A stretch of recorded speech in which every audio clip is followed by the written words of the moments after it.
Bishut Moray Verabotay, il Nishmat, Rabbi Shimon Ben Esther, Alav Shalom, il Nishmat, tous ceux qui veulent que ce Psi de la Torah soit les Nishmat la personne, ou la Rifoua chez les Mar. Vous savez très bien que il y a une histoire dans la Gemara qu'elle raconte sur Kimhit. Kimhit, c'était une femme qu'elle a eu 7 enfants, Kohen Gadol. Chachamim, ils n'ont pas compris pourquoi elle a eu les zéchut d'avoir 7 enfants, Kohen Gadol. 1, 2, 3, 7, c'est énorme. Donc elle a un zéchut. Elle a un zéchut, Chachamim ne comprennent pas. Quel zéchut? Ils veulent apprendre, c'est Chachamim. On veut savoir, on est curieux, on veut savoir pourquoi Hachem il a fait ça, pourquoi Hachem il a fait ça, on veut savoir, pour s'agrandir dans les Hachamaim. Et il leur a donné une réponse. Jamais je me suis découverte la tête à la maison. Jamais les murs de ma maison ont vu mes cheveux. Vous savez, une femme mariée, il n'y a pas de problème qu'elle se découvre la tête à la maison, devant son mari, devant ses enfants. Il n'y a pas de problème. Il n'y a pas de problème de se découvrir la tête à la maison. Mais elle a fait une humra. Elle a été trop stricte que même alors comment elle se découvert la tête, je ne sais pas. Peut-être elle rentrait dans l'eau et elle enlève le foulard, je ne peux pas vous dire. D'ailleurs, ils ont posé la même question à Rabbi Chaim Volojin. Comment le Gaon de Vilna, comment était sa mère pour avoir un garçon comme ça, le Gaon de Vilna? Rabbi Chaim Volojin a dit pareil. Elle a dit que jamais, même lorsqu'elle a le mikvé, elle a enlevé le foulard, et lorsqu'elle était dans le mikvé. C'est-à-dire que jamais, rien n'a vu ses cheveux. Donc, c'est la réponse qu'elle leur a dit. Jamais les murs de ma maison ont vu mes cheveux. C'est quoi? Je n'ai pas compris. Pourquoi les murs, ils parlent? Pourquoi les murs, ils parlent? Pourquoi les murs, ils voient? Est-ce que cette montre, j'ai de ma main, est-ce si je lui parle, elle va me parler? Bon, sauf si c'est un robot. Et aujourd'hui, des robots, tu le parles, ils te parlent. Voilà. Tu les insultes, ils t'insultent. Voilà, et aujourd'hui, mais en règle générale, imaginez-vous hier, avant-hier, non, la semaine dernière, la paracha qu'on a lue, que Bil'am était sur son ânesse, l'âne, et à un moment donné, l'âne, il a commencé à frotter ses pieds contre le mur. Il l'a frappé une fois, il l'a frappé 2 fois, il l'a frappé 3 fois, il a commencé à parler. Et bien, imaginez-vous que votre chien vous parle. Imaginez-vous que vous voyez un éléphant dans une cabine téléphonique, une cabine publique en train de parler. Il parle. Vous allez avoir peur. C'est quoi ça? Ça fait peur. L'âne qui parle. L'âne, il parle. Il parle. Et non seulement il parle avec Bil'am, mais Bil'am, il discute avec lui. Pourquoi tu m'as frappé? Et pourquoi ça? Et Bil'am, il lui répond. Il n'a pas eu peur. Pourquoi il n'a pas eu peur? Bil'am était un grand prophète. Ne croyez pas que Bil'am, c'était Wallo. Bil'am, c'était un grand prophète. Il sait que Hachem peut tout faire. Et nous aussi, on doit le savoir, que Hachem peut tout faire. C'est vrai, le mur, il ne peut pas parler. Mais n'oubliez pas une phrase, c'est écrit dans Pirkei Avot.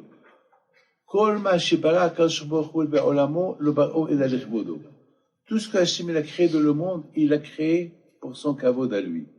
C'est-à-dire qu'il n'y a rien dans le monde qui est inutile. Il n'y a rien. Ça n'existe pas dans le monde quelque chose qui est inutile. Et n'importe quelque chose qui est inutile, elle a une force de HaKadosh Baruch Hu. Une fois, j'ai vu dans un livre le fils ou le petit-fils de Baratania, qui dit le poisson, tant qu'il n'est pas pourri, il y a Hachem en lui. Il y a Ilakut. Il y a HaKadosh Baruch Hu en lui. Au moment que Hachem, il disparaît, il pourrit. Les amis, il y a une femme à Ra'anana. Il allumait la veilleuse à Hanouka. J'étais chez elle. Je ne sais pas pourquoi je suis parti chez elle, je ne me rappelle pas. Je crois que c'était l'époque des Sheva Abrachot de mon petit-fils. Donc avant les Sheva Abrachot, j'ai allumé une veilleuse de Rabbi Haim Pindou. Cette veilleuse, elle est restée allumée 8 jours. Et chaque jour, elle l'a filmée. Une veilleuse qui devait rester 7 heures, 8 heures, elle est restée allumée 8 jours. J'ai dit, voilà la preuve que comment ça s'appelle, l'huile de Hanouka, le miracle qu'il y a eu dans le Beit Hamikdash, il y a des gens qui disent 8 jours, comment 8 jours, une mesure d'un jour, elle est restée 8 jours, c'est pas possible. Voilà la preuve. Et chaque jour, elle m'envoyait une vidéo, 2e jour, 3e jour, 4e jour. Ça m'a renforcé. J'ai dit, ça c'est une preuve. Moi, j'ai pas besoin de preuves. Mais pour ceux qui ne croient pas que la veilleuse de Hanouka est restée avec lui 8 jours, voilà la preuve. Oui, il y a aussi une femme à New York. Elle était allée le Rabbi Haim Pindou, le 26 Elul, et elle a prié à Hachem, je veux passer une bonne année, mais je veux que cette bougie, elle reste allumée jusqu'à Rosh Hashanah, comme ça je saurai que j'aurai une bonne année. Ben, elle est restée jusqu'à Rosh Hashanah, et la bougie s'éteint. Alors que la bougie, c'est avec une bougie de quelques heures, qu'elle est restée allumée 5 jours. Hachem, il te montre que tout ce qu'Hachem, il a créé, il peut servir. C'est pour son kavod. Maintenant, on croit que le mur, il parle pas. Vous vous trompez. Il parle. Il voit. Parce que ce mur-là, c'est pour le kavod d'Hachem. Lorsqu'on est dans une maison, on fait des mitzvot. Donc la maison, sofeged, la maison, elle absorbe les mitzvot que vous faites. Vous faites des averot, la maison, les murs de la maison, ils absorbent les averot. Vous faites des mitzvot, alors la maison, elle les absorbe. Et ces mitzvot, les mitzvot, ils sont vivantes. Donc, Kimhit, par rapport à tout ce qui se passait à la maison, le hinour, l'éducation qu'il a donnée à ses enfants, dans la Torah, les murs, ils étaient absorbés par la Kedusha. Donc, c'est une Kedusha vivante. Rabotai, je voudrais vous dire une halakha que peut-être vous connaissez pas. C'est une halakha que, même si on est seul dans une chambre, on n'a pas le droit d'être nu. Vous saviez ça? Et pourtant, vous n'avez pas le droit. Kavod. Il y a un peu de kavod. Il y a un mezuzah. Il y a surtout s'il y a un livre de Torah. Donc que ça soit obscur. Un peu de respect. Vous ne croyez pas? Kimhit. Il a eu le srout d'avoir 7 enfants. Kohen Gadol. Parce qu'il a fait kavod à Kadosh Baruch Hu. Kavod à Kadosh, non seulement lorsqu'il faut faire le kavod à Kadosh Baruch Hu, mais même lorsque on n'a pas trop besoin. Par exemple, je peux me découvrir la tête chez moi à la maison. Il n'y a pas de problème. Mais attends, elle était loin. Mais le mur, il a été absorbé de toute la kedusha de la maison. C'est ça Hanouka Tabaïd. Pourquoi on fait Hanouka Tabaïd? Pour rendre la maison cachère. Pour que la maison, on dit, dans cette maison, c'est une maison juive, une maison yéhoudi, une maison de Torah, une maison de kedusha, une maison de ceci, de Shabbat, la table de Shabbat. Donc on rend la maison kadosh. Et lorsqu'on rend la maison kadosh, donc les murs, ils voient. Je voudrais vous dire une chose, je termine. Il y avait un rabbin dans une ville. Les gens, ils avaient un peu ras-le-bol de lui. Surtout à la synagogue. Pourquoi? Toujours. Ça c'est péché, ne faites pas ça, ne parlez pas. Tout le temps, il était derrière eux. Tout le temps derrière eux. Toujours, à un moment donné, il a décidé de quitter. Donc, le jour qu'il a quitté, il a dit, bon, avant que je quitte, je voudrais vous donner un petit cours. Comme ça, on se quitte dans un bon terme. Alors, lorsqu'il s'est levé, il a dit, je sais que vous n'allez pas me languir. Je sais que vous êtes content que je m'en vais. Mais il n'y a que les murs qui vont avoir de la peine pour moi. Vous avez compris? Il n'y a que les murs qui vont avoir de la peine pour moi.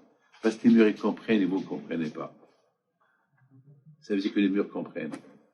Alors, hier, mon Rav, Alav Shalom, Rabbi Gershom Livman, un grand sadique, cette semaine, j'étais sadak chez le petit-fils de Rav Piton, et il m'a offert 3 livres de l'Aïshiva de Novahadok.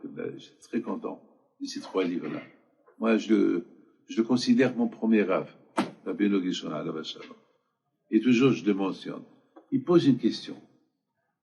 Il dit que, parce que la Torah, il dit qu'un homme qui fait une faute, Bishogeg, une faute, parce qu'il n'a pas fait exprès, Bishogeg, involontairement, il faut qu'il apporte Koban Hatat.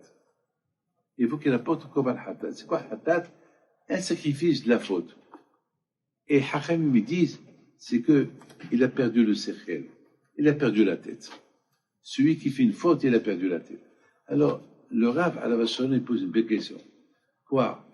Un homme intelligent, un professeur, un cardiologue, un grand monsieur très intelligent, un philosophe.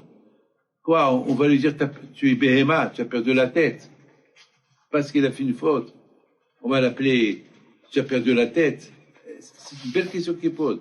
C'est-à-dire, parce que lui, Hakamim, ils utilisent le terme que celui qui fait une faute, même sans faire, il faut qu'il apporte Korban Hatat, il faut qu'il apporte une Béhéma. Il faut qu'il apporte un animal pour se faire pardonner. Parce il s'est comporté comme une Béhéma. Comment il s'est comporté? Tu l'appelles, attends, un homme intelligent, tu l'appelles Béhéma? Il donne une réponse. Mais il faut savoir une chose. Vous savez, chacun il a des mains. La différence entre moi et l'animal, c'est que moi j'ai la tête. Moi je peux parler. L'animal ne peut pas parler. Mon corps, il doit arriver, quand on dit chaque Shabbat, tout mon corps, il doit être, mes mains, ma tête, ma bouche, mes oreilles. Il faut que mon corps entier, il arrive à dire Hachem, c'est pas avec mes mains. Vous savez, David Ameler, lorsque il dit Hishafti derachai va'ashiva, lorsque mes pieds, ils veulent aller quelque part, pas bien, soudainement mes pieds, ils font demi-tour et retournent à l'Yeshiva, à la Torah. Ça veut dire que il faut arriver à un stade que tout le corps, il est au service d'Hachem. C'est pas facile, mais c'est un travail. C'est un travail. Je sais que je vous dis des choses très dures, très dures, ce que je vous dis. Je ne vous dis pas de les faire, mais au moins, il faut savoir que voilà ce qu'il y a. Voilà la composition. Et à toi, faites vos jeux. Si rien ne va plus, faites vos jeux. Voilà. Essayez. Voilà. Qu'est-ce que vous perdez? Essayez. Dans la vie, on essaye. On ne va pas arriver. On essaye. J'arrive pas. La Torah, elle veut nous dire, a priori, l'être humain, il ne devait pas faire, même une faute, sans le faire exprès. Vous savez, une fois, j'étais Sandak un Shabbat, et il y avait trop de monde, et en sortant, j'ai frotté la lumière et je l'ai éteint. Moi, je l'ai éteint. Shabbat, et j'étais Sandak. J'avais de la peine. Je dis quoi? J'étais Sandak. Alors, qu'est-ce que je fais? C'est pas fait exprès. Alors, je suis un animal, alors. D'après Rabbeinu, Gershon Livman, je suis un animal. Je suis hamar. Comment? Mais j'ai pas fait exprès. C'est-à-dire que je dois apporter comme un hatat. Par exemple, quelqu'un qui étudie la Torah devant une bougie, le Shabbat, et sans faire exprès, il touche la bougie, il faut qu'il apporte comme un hatat. Il faut qu'il apporte un korban un korban pour se faire pardonner. Et il s'est comporté comme un animal. Mais il n'a pas fait exprès. Ben, la réponse, elle est, si tu étais bien, tes mains, ils auraient fait attention à ne pas toucher le feu. C'est qu'il y a quelque chose que toi tu ne sais pas que tu as fait, et c'est ça qui a fait que tu as touché la bougie Shabbat, ou tu as éteint la bougie. On dit Abera Goret Aber. Une faute est amenée à une autre faute. Il se peut que tu n'as rien fait, mais il se peut que tu aies fait quelque chose que tu ne sais pas que tu l'as fait. Et c'est ça qui t'a amené à faire ça. Donc ton corps, il devait te rappeler que tu as fait cette faute. On va dire que si on est attaché à Hachem, tout de suite, quand je nous aide à se rappeler, ne fais pas ça. Oh là là, attention, ne fais pas ça. Et si tu l'as fait, même sans faire exprès, c'est qu'il y a un problème d'origine en toi. Et c'est ça qui a fait que tu as fait cette faute-là. Et c'est ça la bouteille.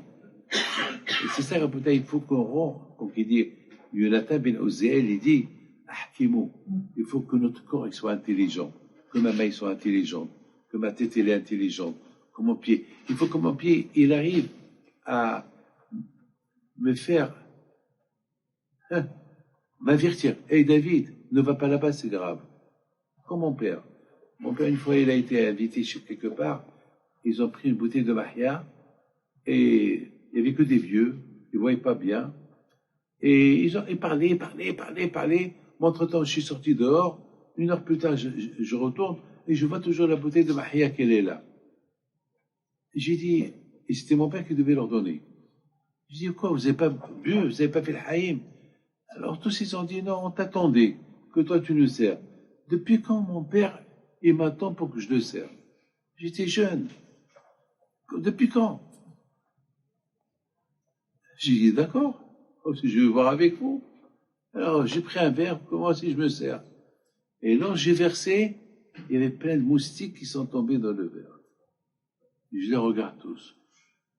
Je leur dis, vous voyez ce qu'il y a là? Étant donné qu'ils ne voyaient pas bien, non, il n'y a rien. Ça veut dire qu'Akash Baruch il les a sauvés de ne pas boire de moustiques, de ne pas boire la boucha, la mahia. Ils auraient bu, et chaque moustique que tu avales, chaque moucheron, chaque insecte que tu avales, tu fais 5 fautes. Tu manges le cochon, tu fais une seule faute. Tu manges un insecte, une salade verte, où il y a des millions d'insectes dedans, et tu fais pas ça, tu fais des millions de fautes. Des millions de fautes. Donc, à Rabotai, ahkemu, la main était intelligente. Comment la main devient intelligente pour ne pas prendre la bouteille? Lorsque la main, elle est attachée avec l'intelligence, elle est hukma binada. Lorsqu'un homme il est intelligent, connecté son corps, il est attaché à la hukma qui est sur la tête, alors sa main elle devient intelligente. Elle évite de faire une faute. Ses pieds deviennent intelligents. Et tout le corps devient intelligent. Ben maintenant, vous avez compris que lorsqu'on fait une faute, sans le faire exprès, on devait comme un animal. Pourquoi on devait connaître? Parce que l'animal, il est intelligent. Et toi, tu n'as pas été assez intelligent pour être mashpia, pour influencer ton corps est intelligent. Je termine. Une fois, j'étais au balcon et j'ai vu un chat. Un chat qui était derrière un pigeon. Un chat derrière un pigeon. Et c'était un film gratuit. Un film gratuit. Et je vois comment le chat, il bouge. Il bouge. Il approche du pigeon, et après le pigeon, il s'envole. Et après le pigeon va quelque part d'autre. Le chat encore, il recommence. Le chat, qu'est-ce qu'il fait? Il est maintenant décontracté. Il commence maintenant à jouer avec le sable. Comme Zamak, je m'en fous de toi. Et Khalik, je ne veux pas te manger. Et comme ça, il tourne, il bouge. Et à un moment donné, le pigeon était assez intelligent. Il s'est envolé. Il a échoué. Encore une fois. Encore une fois. La 13e fois. Alors maintenant, le chat, il n'arrête pas. Il utilise toute sa capacité pour attraper le pigeon. Et le pigeon, il s'est donné confiance. Ça y est, 2 fois, il m'a raté. Il va m'arrêter la 3e fois. Alors là, il n'avait plus peur du chat. Et le chat, lui, Zama, qui faisait le bête, jusqu'à la fin, à un moment donné, il a bandé sur lui, il a bien trappé, il lui a dit, non, je te lâche pas. Et voilà. J'ai dit comme ça, le Sahara. Le Sahara, il essaie par tous les moyens. Jusqu'à que nous, on prend confiance. Ça y est, je l'ai gagné une fois, j'ai gagné. Jamais je lui ai fait confiance. Il peut te faire perdre avec une mitzvah. Allez, je ne veux pas te manger. Et comme ça, il tourne, il bouge. Et à un moment donné, le pigeon était assez intelligent, il s'est envolé, il a échoué. Encore une fois. La 13e fois. Alors maintenant, le chat, il Il n'arrête pas, il utilise toute sa capacité pour attraper le pigeon. Et le pigeon, il s'est donné confiance, ça y est, 2 fois, il m'a raté, il va m'arrêter la 3e fois. Alors là, il n'avait plus peur du chat. Et le chat, lui, Zama, qui faisait le bête, jusqu'à la fin, à un moment donné, il a bondé sur lui, il a bien attrapé, il lui a dit, non, je te lâche pas. Et voilà. J'ai dit comme ça, le Sahara. Le Sahara, il essaye par tous les moyens. Jusqu'à que nous, on prend confiance. Ça y est, je l'ai gagné une fois, j'ai gagné. Jamais je l'ai fait confiance. Il peut te faire perdre avec une mitzvah, avec une avéra, sans le faire exprès. Et après, il va te faire encore. Jusqu'à que tu perds, jusqu'à que la Torah va te dire, tu es comme un animal. Il faut que tu apportes un sacrifice d'animal, parce que il fallait pas que tu fais même avéra, sauf exprès, il fallait pas la faire, parce que tu aurais pu ne pas la faire. Ton corps, il devait t'avertir pour ne pas la faire. Et si ton corps ne t'a pas averti pour ne pas la faire, c'est que tu te comportes comme un animal. Peut-être tout cela, c'est dur pour nous tout ça. Néanmoins, c'est bien de savoir. C'est bien de savoir tout ça. Si au moins on sait jamais, Peut-être un jour on va devenir comme ça. Peut-être non, peut-être oui. Pourquoi pas? On ne sait pas. Il y a des cas, c'est que on sait que Hachem, les portes pour Hachem, ils sont tout le temps ouvertes. Comme quelqu'un m'a dit hier, il m'a fait peur. Il m'a dit, avec tous les avérotes que j'ai fait, je pense pas que le bon Dieu va me pardonner. Comme ça, il m'a dit hier, ici. Comme ça, il est venu, il m'a dit cette phrase-là. Je le regarde. J'ai dit, avec tout ce que tu as fait, Hachem, il est heureux que tu es là. Le fait que tu es venu, et tu as prié Hachem, il est heureux. Il ne pas. Comme il dit Rabbi Nachman Breslev. Et même, Hachem, il dit, un solide Jaïch. Elle n'a pas le droit d'abandonner, give up, abandonner. Non, quand je serai toujours là. Avec toi, sois là. Hachem, il est là. Avec toi. Ne crois pas que Hachem n'est pas là. C'est vrai. Hachem est toujours là. Et le tsar, il est fort. Il peut te faire croire que tu es seul, tu es abandonné, tu es perdu, tu es foutu, c'est fini. Il n'y a pas d'espoir pour toi. Elle va prendre toi. Ça, il n'y a rien. C'est pas vrai. Hachem est toujours là. Qu'Hachem vous protège, je vous donne la bracha, la santé, la joie, la parnassa, et que Hachem vous va accueillir la bracha ad v'lidaï, amen.